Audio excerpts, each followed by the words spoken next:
All praise is due to Allah. May Allah's peace and blessings be on His last Prophet Muhammad sallallahu alaihi wasallam, and on all those who follow the path of righteousness until the last day. We're now going into the last of the topics of tafsir, and this topic addresses the Quran itself in terms of its unique characteristics, the essential miracle of the Quran, and its mode of presentation. The term Quran means reading. It is a verbal noun. It means the same as qira'ah. This is another verbal noun from the same verb qara'a, which means to read or to recite. And this is the name which Allah gave it, because it was a recited text. It was to be read and recited.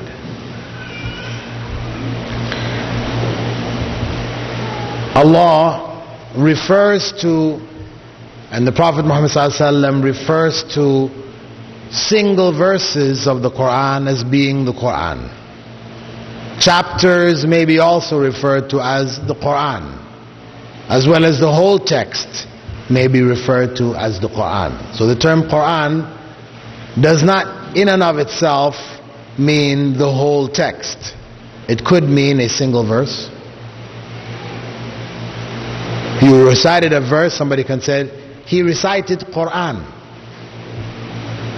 Right? I mean, a verse from the Quran. It can be referred to as he recited Quran. He recited a chapter, you'll still say he recited Quran.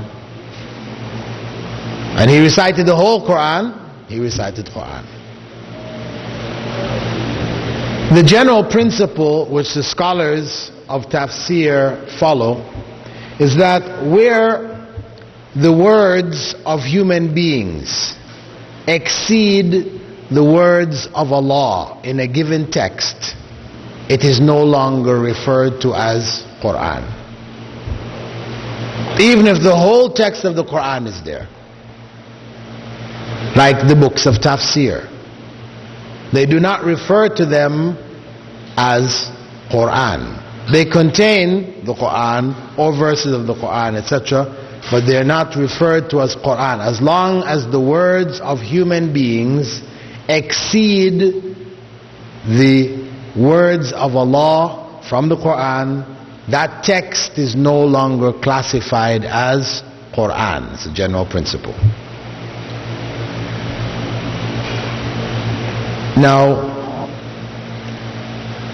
whether you have an English explanation along with the Arabic text, or you have an Arabic explanation along with the Arabic text, as long as the words of Allah are less, that document, that book is not considered to be Quran. And the other term which they use to refer to the book or the document which is called the Quran is the Mus'haf. When they use the term Mus'haf, it means the Quran as a whole. They will not use the term Mus'haf to refer to a single verse or a chapter. Chapter known as surah, and the verse known as ayah. Right? So the Mus'haf is the term which is commonly used to refer to the whole text of the Quran. Now, Allah has referred to the Quran by different names. He has referred to it as the Furqan, as in Surah Al-Furqan, He said, "Blessed is he who revealed the Furqan to his slave in order that he may be a warner to all the worlds." And Allah refers to it as dhikr. I mentioned the other verses before. "Inna nahnu nazzalna dhikra wa inna lahu lahafidhun." Indeed, I have revealed for you the reminder, the dhikr being the reminder and or remembrance, and I will protect it. And I've already clarified in the previous lectures the distinction between the Quran, Hadith Qudsi, and Hadith Nabawi. These are the three sources of revelation: the Quran, Hadith Qudsi. Qudsi here could be translated as holy Hadith. Here we have a place for holy because it was referred to as such. And Hadith Nabawi, Nabawi meaning prophetic, you could call it prophetic hadiths.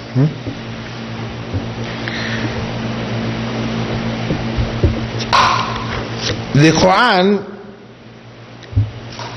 the usual definition which is given of the Quran to distinguish it from the Hadith Qudsi and the Nabawi is that it is the words of Allah. Once you start with that, you've eliminated Hadith Nabawi.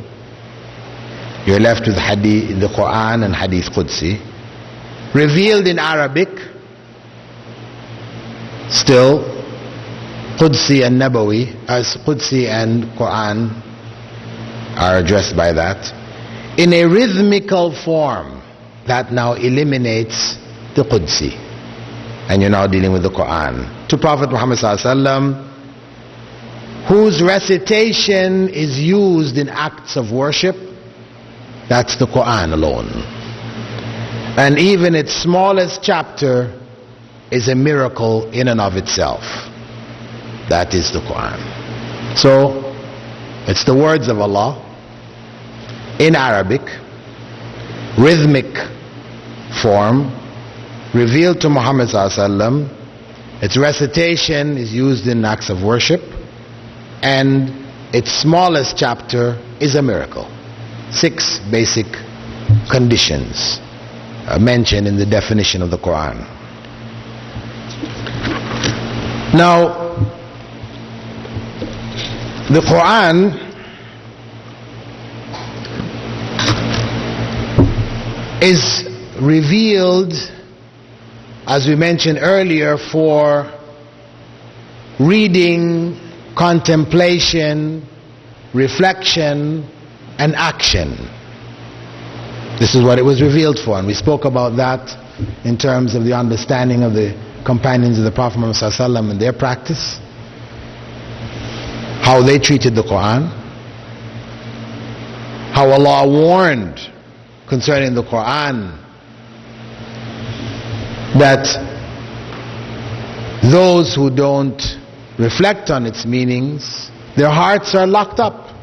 أَفَلَا يَتَدَبَّرُونَ الْقُرْآنَ أَمْ عَلَى قُلُوبٍ أَقْفَالُهَا? Will they not reflect on the meanings of the Quran, or are their hearts sealed up? So the idea and the concept of reflection on the meaning of the Quran is fundamental. This is telling us that it is incumbent on every Muslim to learn Arabic. If we are to understand the words of Allah, then we should learn Arabic. We should be involved in the process of learning Arabic. And that's how it was in the early generations when Islam spread from Arabia and it went into Egypt, North Africa, into Spain, Syria, Lebanon, to Sudan. These areas, many of these areas were not Arabic speaking areas. Egyptians were not Arabs. They had their own Coptic language. Sudanese had their own language. North Africans had the Berber language. Syrians, they spoke Aramaic and a variety of other dialects of Hebrew and Greek, and they learned Arabic. Iraq had tribes that were Arab tribes, because really the lines that are now on the map between Arabia and Iraq, of course, didn't exist. There are no lines there. Right? This was a continuous area. So the tribes of the north existed all the way up into Iraq. So there were Arabs there already. But Egypt, Sudan, Morocco, Algeria, all these places, Mauritania, that we know to be Arab states, their native language was not Arabic.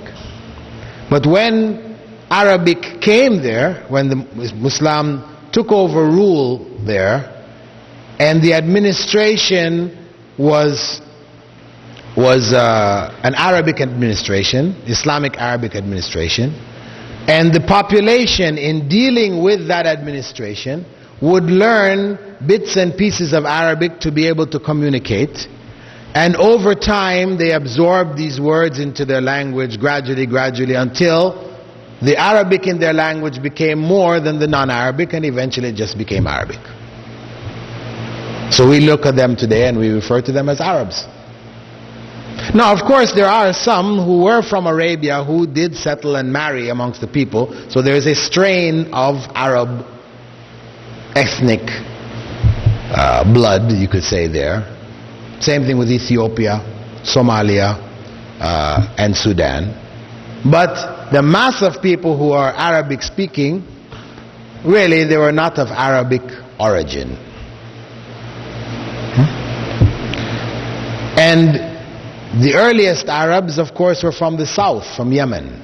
This is really the origin of the Arabic peoples, from the area of Yemen. And as I said, when Islam spread, Arabic spread along with it. And it wasn't really until the time of the Ottomans, after the fall of Baghdad and the hand of the Mongols, and the rise of the Ottoman Empire, where Turkish nationalism raised its ugly head and sought to replace Arabic, the language of the administration throughout the realm became Turkish. So the administrators were known as Pasha and these kind of terms, which are all Turkish terms.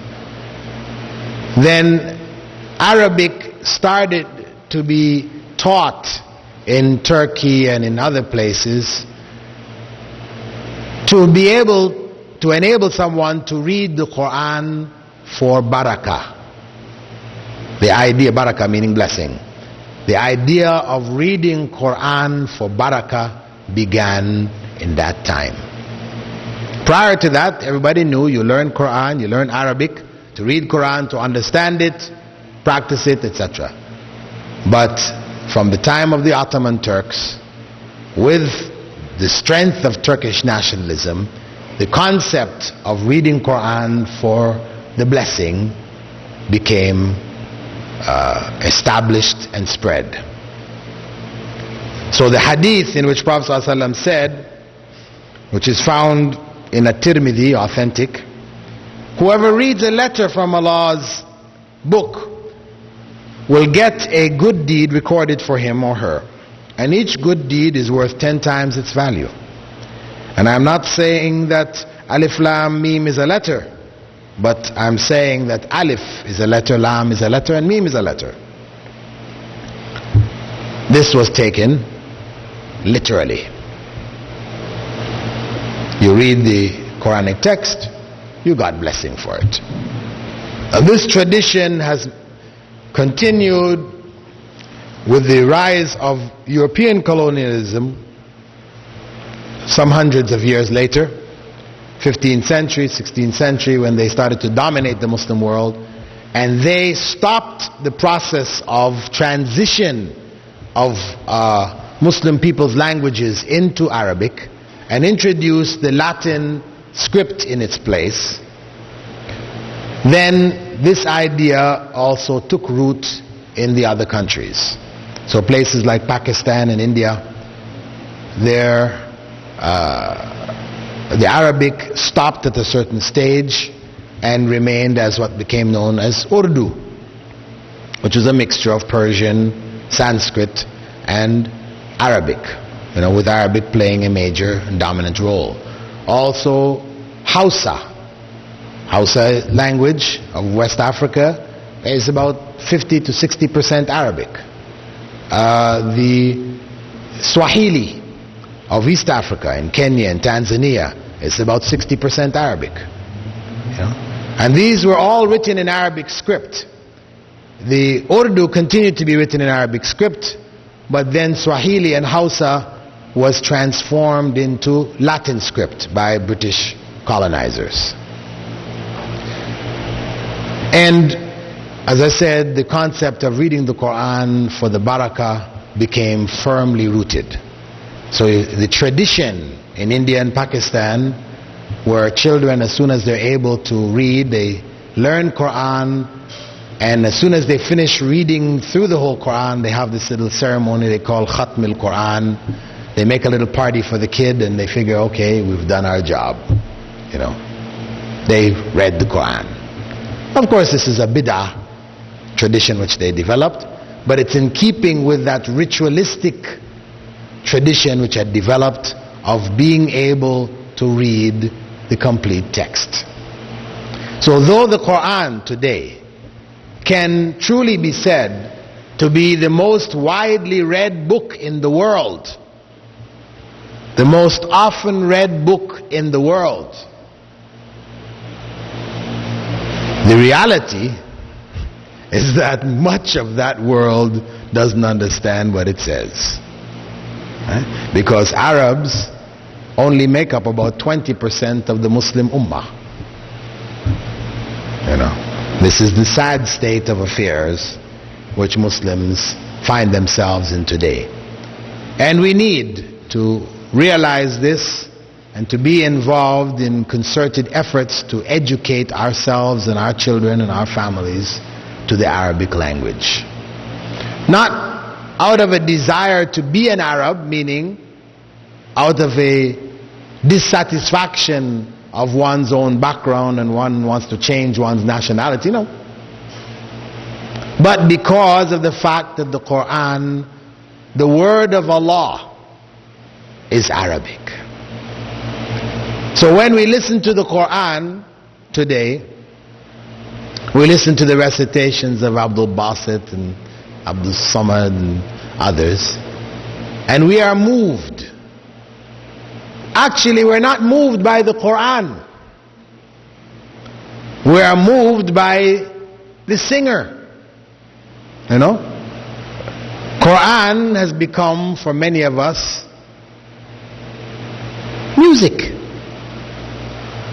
We are touched by the musical quality of the Qari. And even in these places where people specialize in this,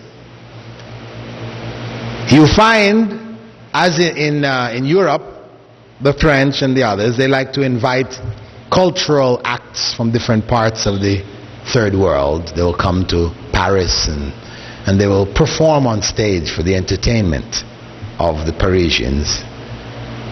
Some of these Qaris have gone to Paris and recited for the entertainment of the French and others.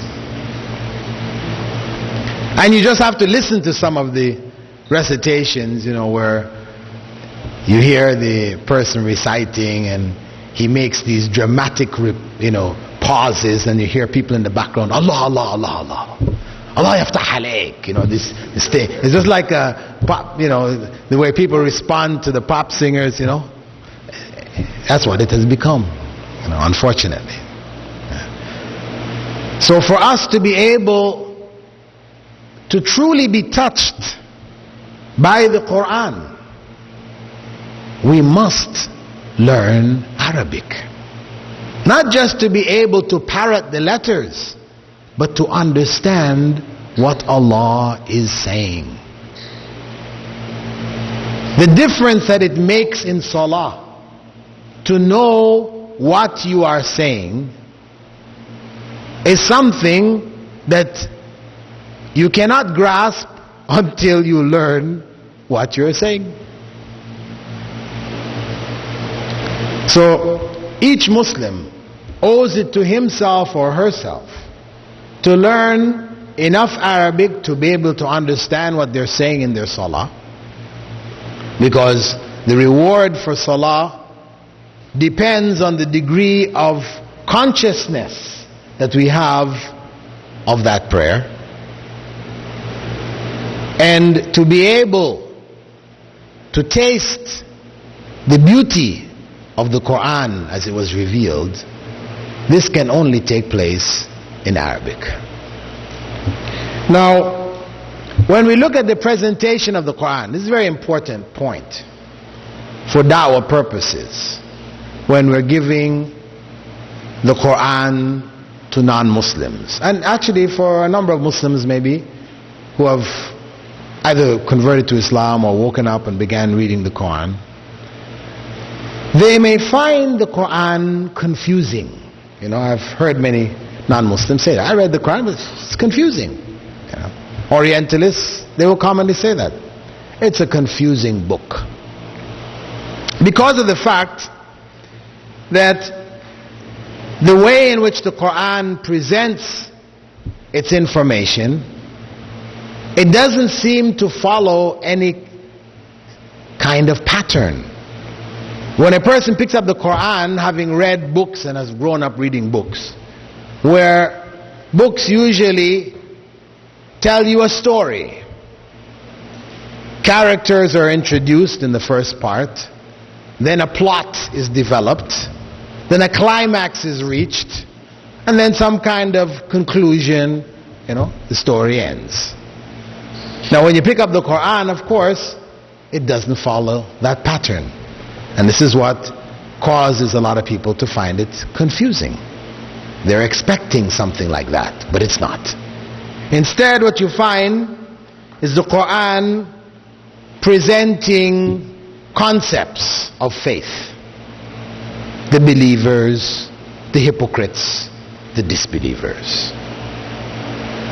Then it changes into speaking about paradise and hell. Then it talks about Adam and Eve. Then it goes into laws. Then it shifts into descriptions of creation, the heavens and the earth. Then it goes into talking about the people of old. And then it shifts back into Salah. And the topics are just coming randomly. They seem to be just coming without any discernible pattern. So for a person who is used to reading storybooks or manuals where things are presented in a systematic way, the Quran is found to be somewhat confusing.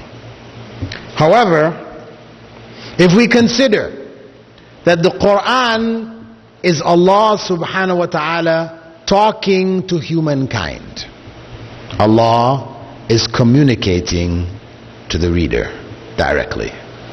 God is talking. If we consider it from this perspective, and we think, how do we talk? If we sit down and talk for a couple of hours, do we talk like storybooks? Do we talk like manuals? No, we don't.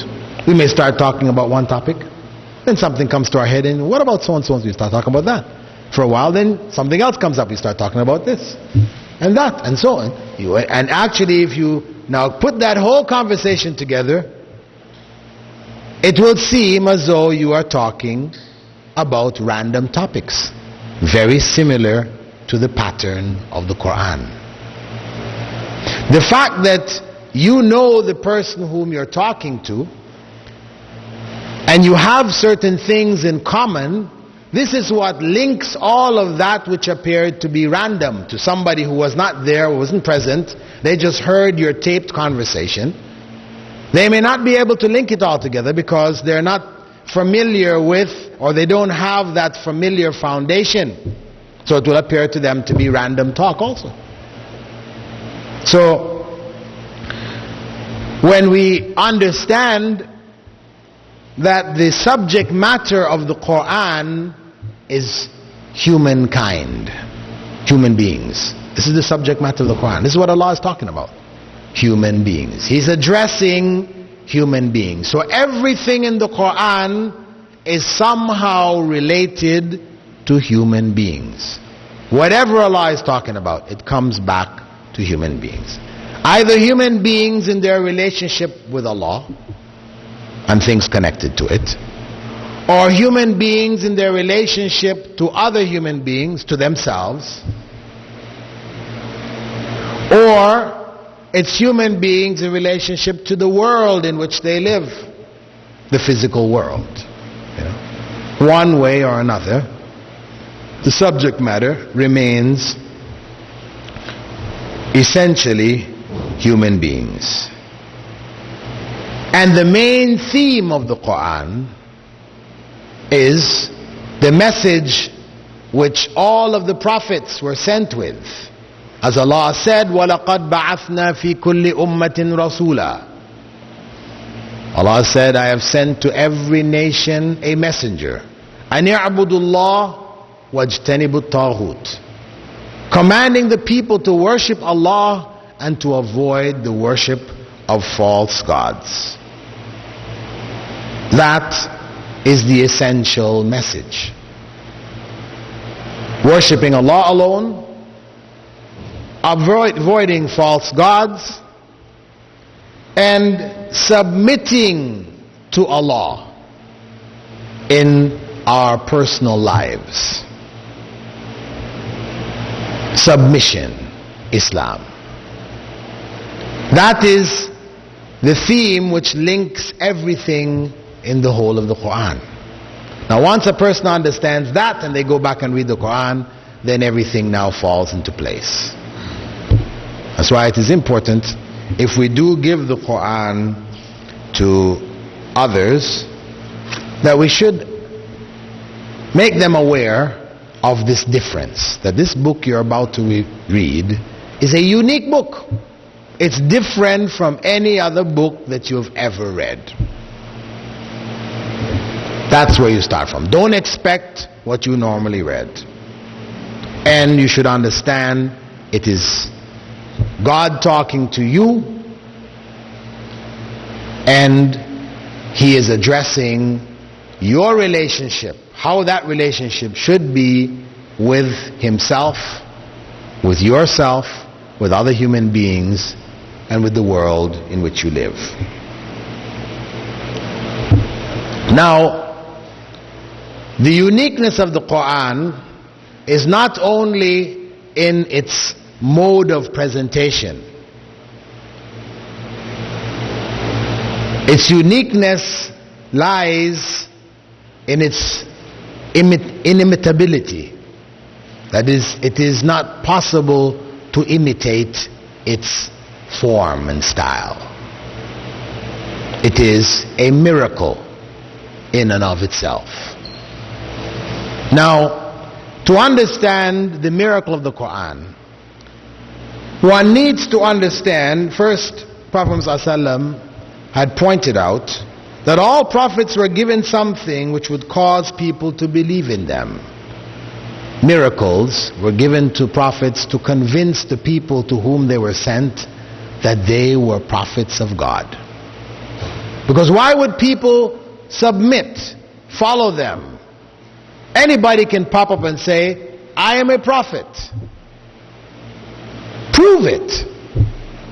That's the purpose of the miracles, to convince the people that they were prophets of God. So as Prophet ﷺ said, all prophets were given something which would cause people to believe in them. The thing which I was given is none other than a revelation, the Quran, which was revealed to me. So I hope that I will have the most followers of them on the day of judgment. Now, miracles, when we look at the miracles of the prophets, the miracle of Prophet Muhammad ﷺ was not only the Quran. See, some people mistakenly think that his only miracle was the Quran. No. He had a number of other miracles. When he was in Mecca and the pagans challenged him, he told them to look at the moon. And when they looked at the moon, it split in front of their eyes. One half went down one side of the horizon, the other went to the other. The splitting of the moon. Now the story that you heard, that when Neil Armstrong went to the moon, that they discovered the crack where the moon was cracked in half, that's nonsense. It's not true. Nor did he hear the adhan whilst he was on the moon. This is not true either. I know, unfortunately we got all these stories going around amongst us, right?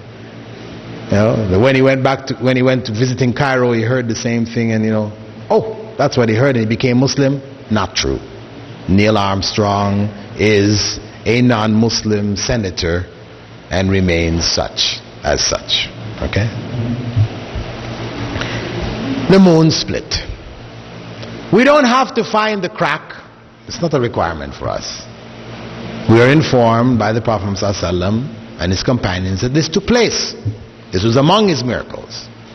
Among them, on one occasion, when he was giving da'wah to a man who doubted his prophethood, he told him to look at a tree which was nearby. When he looked at the tree, he called the tree, and the tree came up to them. Okay? This was a miracle. That convinced the man. It was enough. Another occasion, when he was with his companions on the desert for one of the battles, they didn't have any water. They ran out of water. They needed to make wudu and to drink. He told them to bring bowls, and he put his hands in the bowls, and water started to come from between his fingers and fill the bowls.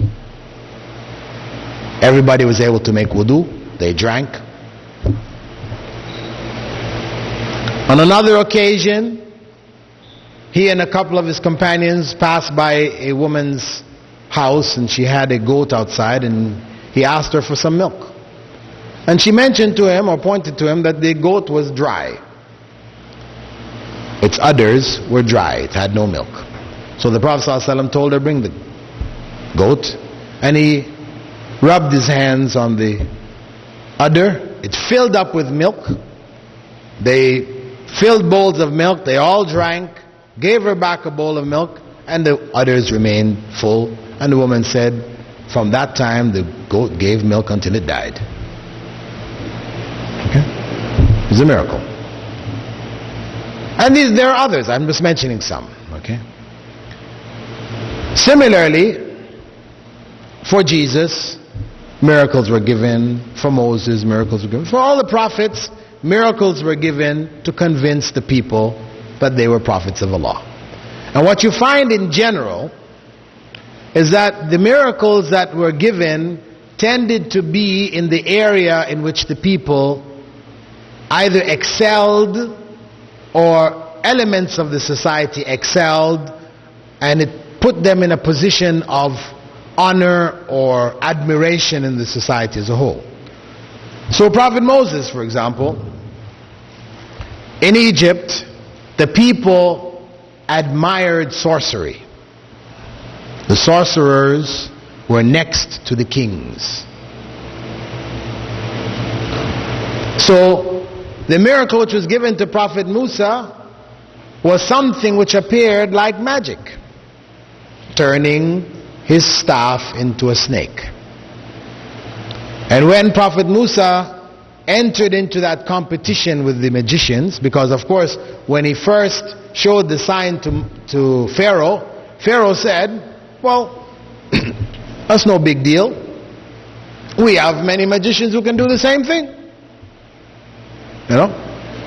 So Moses challenged them. Okay, let us have a contest and see who in fact is or has the real power. So of course Pharaoh was sure that his people could outdo Moses, so they made the arrangements. They did. They threw their staves on the ground. When they threw their staves on the ground, it became snakes. It appeared as snakes. Moses became afraid. Prophet Musa became afraid, and Allah had to tell him, La takhaf, don't fear, throw your stick. And of course when he threw his stick, the stick turned into a snake and ate up the others. Now, when Allah refers to the magic of those magicians, He refers to the fact that they mesmerize the eyes of the viewers. Meaning, it appeared in their eyes that these things had become snakes. But they were still ropes and sticks. Whereas the magicians, they knew what they had done. When Prophet Musa's staff became a snake and it ate up theirs, they knew that what he had to be from God. Because what they were doing was just creating illusions, right? You know, the eye can easily be deceived by things, by movements. It's limited, you know. As kids, we used to take a pen or a pencil, you know, and if you take it and you shake it like this, it looks wobbly, like it's rubbery. But no, it's not. It's stiff. Right? That's the illusion, right? Whereas they saw that Prophet Musa's stick became a snake. This is something they couldn't do. They were not changing the nature of things. They were only making things appear that way. So that's why they prostrated to the Lord of Musa immediately. They knew this man was a man of God. And similarly, when we look at Prophet Isa, he was sent to the Jews. And the Jews were noted for what? For medicine. That's their area of specialization. They're into the medical field from ancient times. Medicine is critical. All societies need it. And you go into America, for example, the Jews, 6 or 7 million of them, represent what population of the whole society? America is what, 250 million or something like this? What is 6 million out of 250 million? Who is the financial wizard here? Give us a percentage here. Point what? 0.2%. 2% or 0.2%? 2%, okay. Okay, 2%. They're 2% of the population of America. But if you look in the field of medicine, how many medical experts are among them? It's a big percentage. I mean, maybe someplace around 15% or something like that. It's up there. Far greater than their representation in the society. Because this is a critical area. They know to protect their own existence, they will go into these very sensitive areas in the society. So they go into medicine. Because everybody has to come under the knife sometime in their life. Right? So you have a president or whatever that is, against us. Well, wait and see. We're waiting for you. You're going to get sick one of these days, right? So they specialize in this field.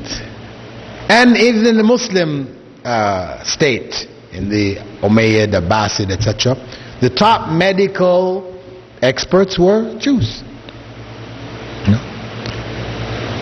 So even in the time of Prophet Isa, that's how it was. They're into medicine. They would heal broken legs. They would provide medicines to cure eye diseases. So when Prophet Isa was given miracles, it was given in areas similar to what they were into, but greater. He didn't cure or heal broken bones. He made people who were born lame walk. That is something they couldn't do. He didn't heal diseased eyes. He made people who were born blind see. And he didn't save people from death because of disease and, he brought the dead back to life. This is the evidence. And this was the nature of the miracles, to convince the people.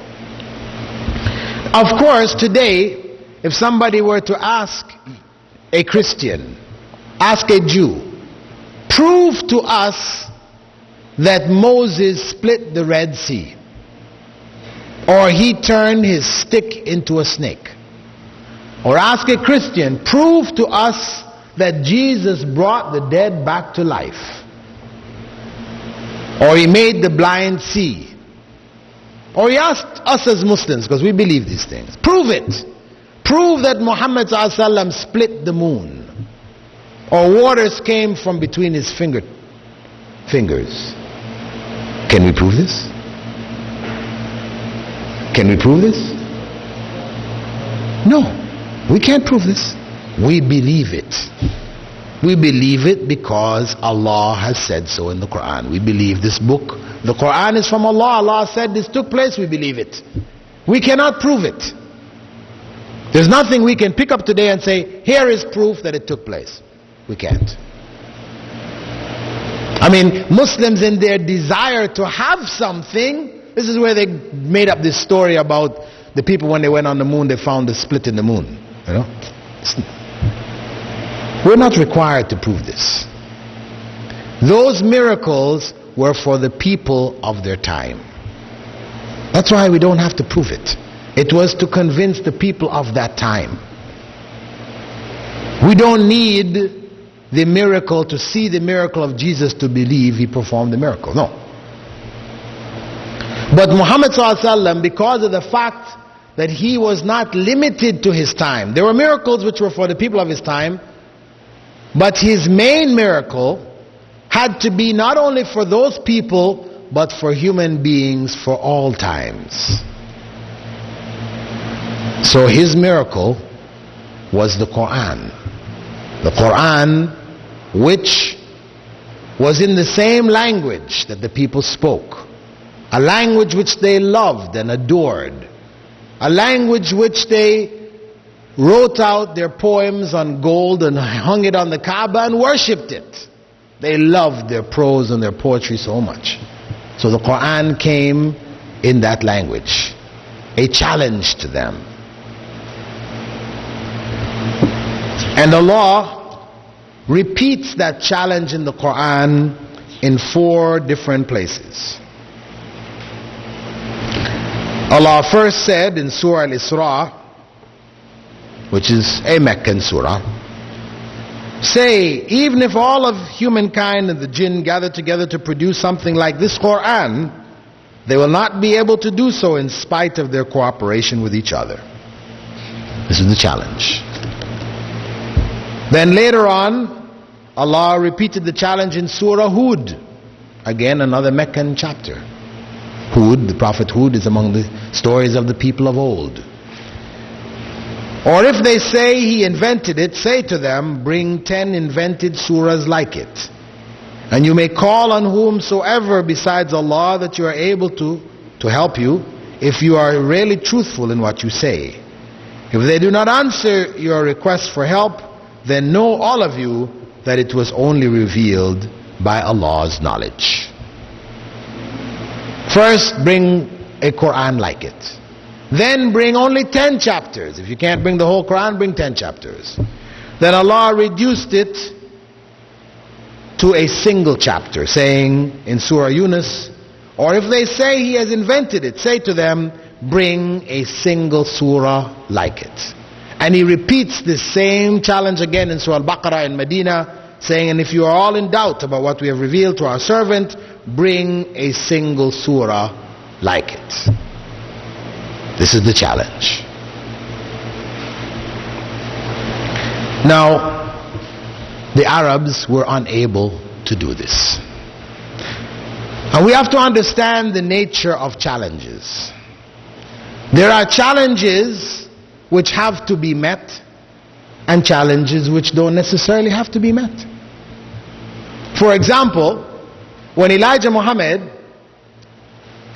told his people, white Americans, white people are devils.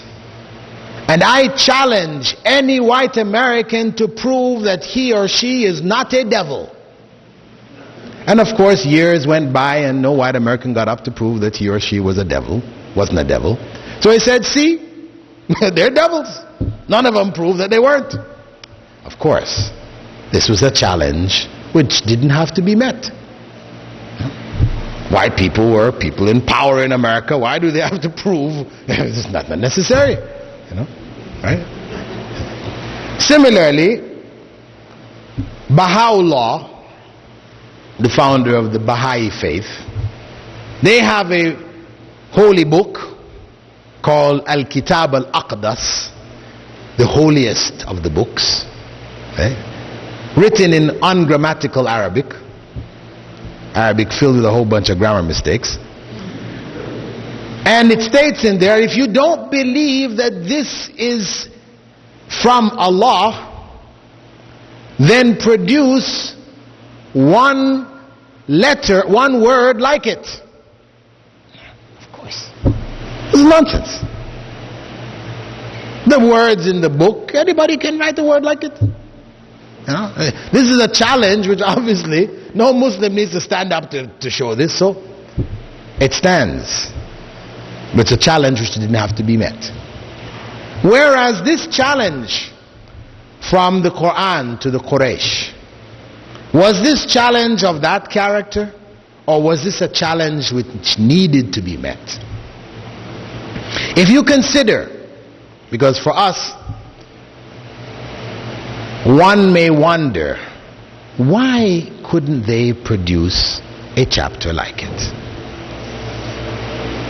And some Orientalists have put this challenge to some Muslims on the internet. People wrote this question to me, asked me, how do you respond? Orientalists have come to some Muslims who are involved in trying to give some dawah here and there, and they said, okay, we are ready to meet the challenge.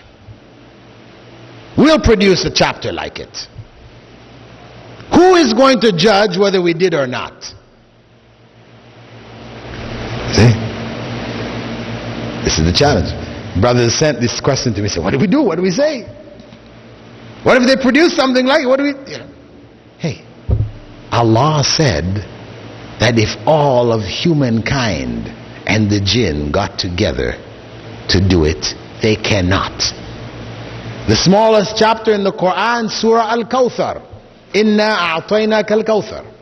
Fasalli li rabbika wanhar inna shani'aka huwal abtar. 3 lines. We have doubts. Why? Because of course we see Yusuf Ali's translation. It's nice English. He's put it in a nice way. It's more poetic than Marmaduke Pickthall or Noble Quran or whatever. But we know if a Wordsworth or a Shakespeare pops up and says, okay, let me write 3 lines and see if this is not better. These people were not native speakers of English. Though they learned a lot of English, no doubt a native poet from the English language could write something more beautiful than the most beautiful translations that we have. I think nobody doubts that. So, this is why the challenge is in Arabic. It's not English. It is in Arabic. So now these people are saying, okay, we'll do it. Okay, are you ready? Yeah, we say, yeah, bring it. How are we going to judge? What we say is, the only people who can judge this are the experts. It's not up to you and me, because sure, you can write something and you say, hey, this is just like what you have. And on the surface, we might hear it and say, it does sound like what we have. Right? But we are not experts. You understand? Somebody can write a line of poetry and say, this is from Shakespeare. And you've read some Shakespeare, you read this, it sounds like Shakespeare. But now a person who is a Shakespeare expert, he said, nah, he heard 3 lines, we're finished. Nah, that's not Shakespeare at all. He can tell right away. The style. He can find in it the weaknesses in the style and everything. Stuff you didn't